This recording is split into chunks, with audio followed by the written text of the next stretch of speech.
ay silang mga Kristiyanong kay Kristo'y naghihintay. But if you are still outside grace, kung hindi ka pa Kristiyano, walang kahit anong paghahanda ang maghahanda sa'yo if you will not put your faith in the first coming of Jesus. Dahil sa unang pagparito ni Jesus, dumating siya para magligtas. Sa unang pagparito ni Jesus, dumating siya para ipako. Sa unang pagparito ni Jesus, dumating siya para magdusa. Sa unang pagparito niya, namuhay siya ng tama at walang kasalanan para mabayubay yung sarili niya sa krus, ang kinin yung kasalanan na dapat sa iyo at sa akin, at mabuhay ng isang buhay na dapat tayo yung gumawa. Yun ang dapat mong paniwalaan, yung krus. You cannot be ready for the second coming if you do not have the cross.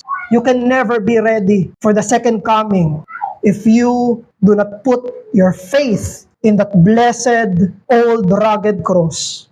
Kaya kung hindi ka pa mananampalataya, ang paniwalaan mo ay ang unang pagdating.